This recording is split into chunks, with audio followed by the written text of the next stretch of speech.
Viserys's palms sweat profusely as Kinvara continued her labors. Her screams echoed through the abandoned silver mines for a day and a night. The mines had been a proper acquisition since their recent backing of the Iron Bank. The fools, Viserys thought. The bank had calculated favorable odds against the Iron Throne and its naive commoner of a king, bent on democracy and weakness. Westeros's loss of its only dragon tilted the favor of the odds of warfare onto the side of the challengers, and a challenge Viserys would mount. Since securing financing from the Iron Bank, Viserys never left Braavos again, a comfort being rid of the superstition of the Far East, of Qarth, and of the House of the Undying. The purchase of the mine, a fleet of ships, and the loyalty of the faceless assassins were vital to his challenge of the throne. Viserys would sit where his father was entitled to, until the treachery of his aunt Queen Daenerys. Simply securing the throne would not be sufficient. The short-sightedness of the Targaryens of old would not be repeated. Only he was prepared to take drastic action to prevent this, Viserys thought. The abolishment of the rich would be key, no longer able to buy favor or the loyalty of men-at-arms. The poor, who far outnumber the rich, would savor the security of 3 average meals a day, with the masses overwhelmingly secure in the fear of having something to lose. The once rich would soon follow suit, eventually realizing that the loyalty of their servants was no longer affordable. As the lone dragon rider in the west, Viserys would see to this new order, just as before the only threat would be from his own kin. Offspring's plots would hatch with age, plots that would likely be born tonight from between the legs of a fire priestess, no less. This would be the second pillar of Viserys's reign, pure Targaryen blood. No longer would the common man marry into the House of the Dragon. Targaryen ladies would marry back into their own families, or not breed at all. Interfighting would likely be a result. Imagine the carnage that would transcribe if a Lannister mated with his eventual daughter, and a Lannister dragon rider would be brought forth to challenge him. A likelihood given their riches were ordered dispersed by the crown. If one is to provoke, better not to offer them weapons. That was the greatest threat to House Targaryen, the proclivities of the Targaryen ladies and the vengeful bastards that would be born unto them. Whenever he daydreamed of his rule, a devious smile would split his face at the thought of raising the Targaryen banner over a desolated King's Landing. The capital, already reduced to a ruin by his own hand, would rue the day they ever supported a Baratheon usurper. Kinvara's screams continued as the sun rose out over the water.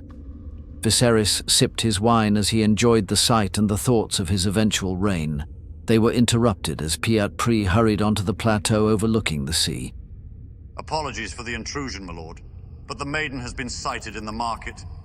Her ship at anchor rather than port, and she found her way into the House of Black and White. All is according to plan, then. See that the dragon egg is removed from Lord Bran's presence. Ordered Viserys, now finally noticing that Kinvara's screams had ceased. Already done, your grace. We await her arrival, as you have predicted. The assassins have assured me she cannot imitate us without first killing us. I certainly hope you are able to keep your own face applied. Viserys smiled and Pyat stepped aside, allowing Viserys to march towards the birthing chamber. The waves continued to crash against the shoreline. When they entered, the handmaidens gasped. Viserys approached her as the newborn lay upon her chest. Kinvara was sweaty and still breathing heavily as Viserys approached. She swaddled the babe tightly and reluctantly handed it over to their father. Congratulations, your grace. You have a happy, healthy princess to one day inherit the Iron Throne. Pyat Pri insisted, and the room noticed Viserys' face drop. Kinvara was the first to notice and attempted to distract Viserys from his disappointment. The fiery hand is yours, your grace. Tens of thousands of your soldiers sail to Braavos to declare their allegiance to you. The closest are coming from Volantis, and should moor before the princess even opens her eyes. Kinvara pleaded with longing eyes. Viserys refused to even meet her desperate eyes and just stared at his newborn daughter as he responded simply, If she ever opens her eyes. Viserys responded callously as he slowly departed the room. Kinvara begged and pleaded as Viserys removed her daughter from the birthing chamber. Pyat Pri motioned to the midwives not to follow them under penalty of death. Kinvara's pleads turned to empty threats and eventually blended into the background sound of crashing waves. Soon Viserys departed and then spoke softly. Prepare the altar. We shall join you shortly.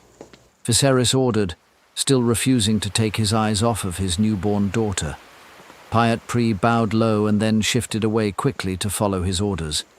He slowly made his way through the bowels of the silver mines. Eventually, Viserys stood amongst the waves as the sun slowly set over the narrow sea. Viserys thought of his legacy and the near end of the Targaryen line due to the fancies of Aerys's only daughter. Viserys decided his line would not meet the same fate. He pondered how long his daughter would survive if dropped into the sea. Surely some knowledge could be gained through her unfortunate, though necessary, death. Every Targaryen woman carries the eventual truth of a disloyal dragon rider, and the precedent must be set. Pyat Pri attracted Viserys' attention and led the father and daughter towards the rocky plateau high above the waves. Viserys lay his daughter atop the stone which hovered above a mass of kindling. For the first time in her life, the young Princess Rhaegon was denied human contact, and she voiced her displeasure in that manner. Viserys concentrated with difficulty as he focused upon the flames. Still, R'hllor denied his control of fire in the physical realm. Only in Bran's mind could Viserys control the flames and manipulate its flickering. Still, Viserys believed. Years ago, he never contemplated his ability to control the storms that he would use to destroy King's Landing. Still, he believed. Focus and patience would win the day someday soon. Viserys' impatience goaded him to set the kindling aflame, and stoked the flames that would take his daughter's life and deny his dragon's blood to the lesser houses. The flames licked up the stone altar and engulfed Princess Rhaegon's swaddling. Her coos and cries ceased as the flames embraced her. Viserys watched intensely as his daughter laughed and giggled at the flames engulfing her form. His mouth was agape as he realized her gift from the gods. What Viserys could accomplish with this ability. What Viserys needed was the knowledge as to how his newborn daughter could accomplish such a feat. Viserys removed her from the flames as they scorched his hands and sleeves of his velvet overcoat. He approached the sea and contemplated another method of ridding the world of this eventual curse. Princess Rhaegon had served her purpose.